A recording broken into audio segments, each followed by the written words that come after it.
Entrevista Venevisión. Líder en opinión. Por tu canal independiente, Venevisión. Amigos, bienvenidos a Entrevista Venevisión. Hoy en compañía de Williams Dávila, diputado a la Asamblea Nacional en representación de la Mesa de la Unidad Democrática. Buenos días, diputado. Buenos días, Lirio. ¿Qué piensas sobre esa decisión que tomó el TSJ, la Sala Electoral, de declarar inadmisible el recurso de nulidad contra la Asamblea Nacional Constituyente que introdujo la fiscal general, y acto seguido ella pidió también la anulación del nombramiento de los magistrados del Tribunal Supremo de Justicia hecho en diciembre del 2015? En su primera parte es una decisión política. ¿Cómo te explica que tiene año y medio la Sala Electoral para decidir la situación de los 3 diputados de Amazonas? Y en este momento el Estado Amazonas, más de 100.000 electores están sin diputados. ¿Y cómo es posible que entonces ahora en días, en horas, deciden un recurso contencioso electoral de la fiscal con medida de amparo cautelar, con solicitud de amparo, y por supuesto desestiman y le establecen toda una categorización de inepta presunción de no sé qué cosa, de esas palabras que siempre buscan para tratar de esconder la perversidad de la decisión? Es una decisión política que va cerrando las brechas una vez más de la salida democrática aquí en Venezuela. Y en relación a lo que está solicitando la fiscal, es lógico que se tenga que hacer.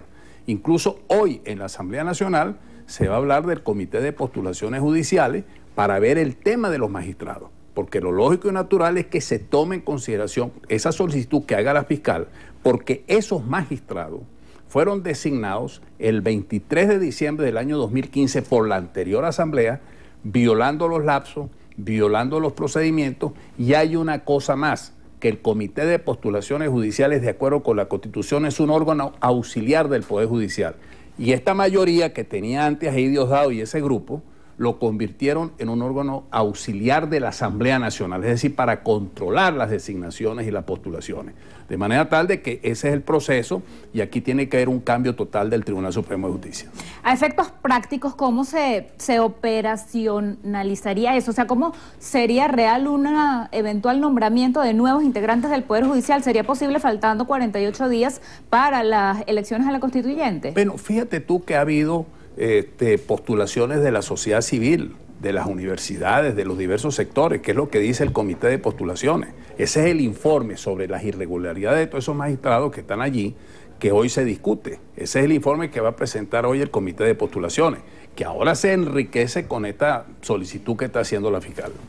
Diputado, sin embargo, el proceso constituyente sigue su curso. De hecho, ayer terminó el lapso que había dado el Consejo Nacional Electoral para recibir las firmas que apoyan las prepostulaciones de quienes aspiran a ser constituyentes. ¿Qué ocurriría si ese 30 de julio no hay una participación masiva de electores? Bueno, a ellos no les importa. Si les interesara la participación del pueblo, ya habríamos tenido referendo revocatorio, ya se hubieran convocado las elecciones de gobernadores que ya tienen 7 meses de plazo vencido, le estarían prestando atención a estos millones de venezolanos y del mundo que están rechazando la convocatoria espuria de un proyecto inconstitucional, porque no están tomando en consideración nada más y nada menos que la participación del pueblo. Ellos van a tratar de armar pues un caparazón normativista con lo que estén allí y ese esquema asambleario, ¿no? Eso es muy típico de los regímenes cerrados, políticos, fascistas. Ellos dicen que nosotros somos fascistas, que la oposición es fascista. No, eso es un esquema fascista de querer controlar la sociedad. De manera tal de que ahí vamos a estar en presencia nosotros de un proyecto espurio, de una constitución de verdad que no va a reflejar el consenso del pueblo. Fíjate tú, para que una constitución tenga validez política y tenga validez jurídica, tiene que haber un consenso en la sociedad. Hoy día el PSUV y el Polo Patriótico no pueden garantizar el consenso de la sociedad y por ende ni le garantizan el valor jurídico ni político de la actual constitución, ni mucho menos de una constitución espuria que va a salir de un proceso inconstitucional. Quisiera su comentario sobre algo que ocurrió ayer. Primero, el hecho de que la presencia de simpatizantes oficialistas en los alrededores del Tribunal Supremo de Justicia hiciera retroceder a aquellos ciudadanos que, convocados por la MUD, llegaron hasta allá para tratar de adherirse al recurso que había interpuesto la fiscal.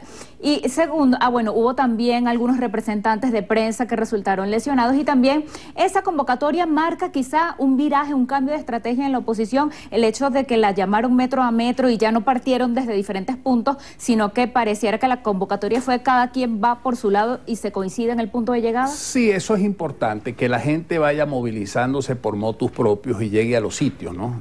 Me parece es un cambio táctico muy importante. Ahora también hay que evaluar la calidad de la represión y del mecanismo que está utilizando este régimen fascista, que pretende convertirse ya en una dictadura constitucional, si hacen esa asamblea, que es dentro del mismo Plan Zamora la utilización de grupos armados, de personas vinculadas al régimen que están armados.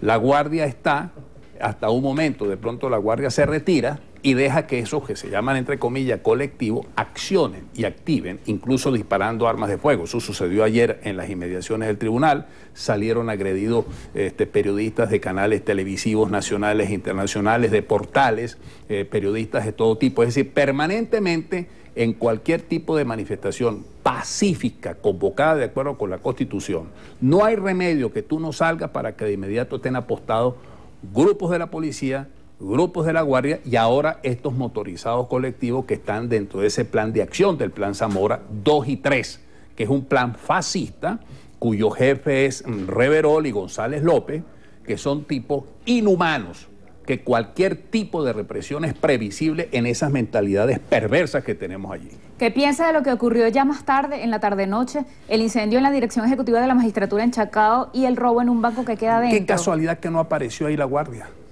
Qué casualidad si la policía del Estado está intervenida.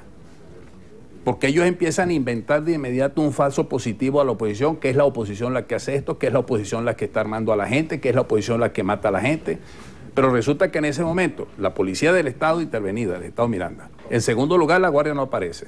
Entonces, eso son infiltraciones, eso es muy estratégico y eso es muy característico de este tipo de regímenes que mandan gente a infiltrar. Yo lo viví en mi estado.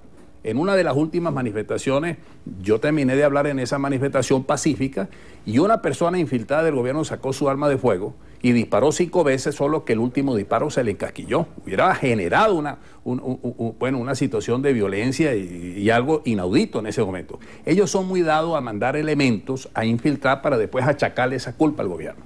¿Qué ha ocurrido justamente allá? Perdón, sacarle esa culpa a la oposición, perdón. En Mérida, diputado, ¿cómo han transcurrido estos más de 70 días de protestas? Ayer el alcalde de la ciudad de Mérida, de Libertador, estaba aquí. Primero, rechazo ese ataque contra los alcaldes.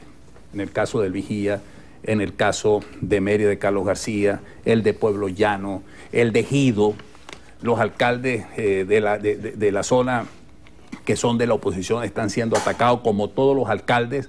Precisamente, hoy tenemos parte del debate hoy en la Asamblea, es la persecución política y judicial contra los alcaldes. Eso está en el orden del día. Segundo, en el caso de mi estado, reivindico la participación del movimiento estudiantil y de toda la sociedad civil, de los médicos, que han luchado de verdad por sus hospitales y por algo muy grave que está pasando, Lirio. Estudiante o persona que llegue herida de las manifestaciones, de inmediato personas vinculadas con el gobierno le toman foto y llaman a la policía para que se vean a esa persona herida. Reivindico la lucha de Santa Cruz de Mora, de Tobar, de Vigía, de Ejido, de la ciudad de Mérida, de diferentes sectores. Mérida ha dado un paso al frente como siempre lo ha hecho. ¿Qué más tiene el orden del día de la sesión de hoy en el Parlamento? Tenemos ese que te acabo de decir, que es el análisis de la persecución política y judicial contra los alcaldes de la oposición, el nombramiento o escuchar el informe del Comité de Postulaciones Judiciales a los efectos de la designación de los nuevos magistrados del TCJ. Vamos a responder brevemente una pregunta que envía un usuario de Twitter, @FALópezR1, Freddy López. Él pide que le preguntemos, ¿cómo cambiarán a los magistrados si el TSJ dice que la Asamblea Nacional está en desacato? Bueno, ese es uno de los puntos, pero nosotros estamos creando, acuérdate que la Asamblea comenzó siendo el epicentro de la resistencia en Venezuela. Desde el 5 de enero del año 2016, no nos rendimos y estamos creando una nueva institucionalidad de cara al futuro del país. También brevemente, diputado, esa intervención de Poli Miranda, ¿cómo la lee? Bueno, eso es lo que está buscando este régimen, simplemente tomar por completo todo. Es la exigencia totalitarista de la sociedad. Eso no va a conducir a nada bueno. simplemente a tener cuerpos armados infiltrados que a la larga no van a cumplir con su labor, como lo dice la Ley Nacional de Policía, de complejidad media, sino antes, por el contrario, lo que va a ser un desastre en la seguridad del país o del Estado. Usted forma parte de la Comisión de Política Exterior de la Asamblea Nacional. Las últimas gestiones que se están haciendo en la comunidad internacional tiene su mirada puesta sobre Venezuela, según el cristal con el que se le mire, injerencia o solidaridad. ¿En qué puede participar la comunidad internacional en lo que ocurre en nuestro país? Ni hay injerencia ni hay intervencionismo, que son las dos frases o las dos partes del elemento del discurso del régimen. Simplemente este es un régimen reduccionista que no entiende que existe un derecho internacional de los derechos humanitarios, que existe un derecho internacional humanitario, que la OEA no es un partido político, la OEA no es un gobierno. Venezuela forma parte de la OEA, denunció la carta de la OEA, pero sigue yendo a las reuniones. Yo hago un llamado a los cancilleres de América que se van a reunir ahora, esta semana o la que viene en México, o si no previamente, que de verdad deben de tomar posiciones contundentes con relación a Venezuela. Venezuela está, y lo voy a decir aquí, asumiendo la responsabilidad. Este es un caso inédito en el derecho internacional, Lirio, y lo voy a decir por qué. Porque es la primera vez que un Estado está tomado por sectores que están involucrados con la delincuencia organizada y con el narcotráfico.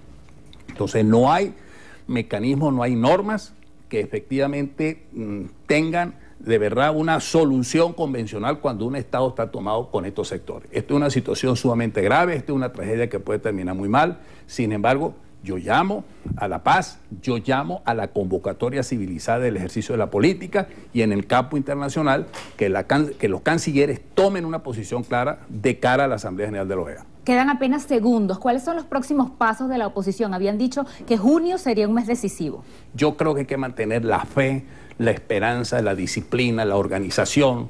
Hay que concienciar a la gente, hay que seguir luchando en esto. Esto es una lucha de valores y de principios. Nada es fácil cuando se trata de defender valores y principios. Diputado, gracias por esta visita. Gracias, Lirio. Muchas gracias por la invitación. Despedimos entrevista a Venevisión con Williams Dávila, diputado a la Asamblea Nacional en representación de la Mesa de la Unidad Democrática por el Estado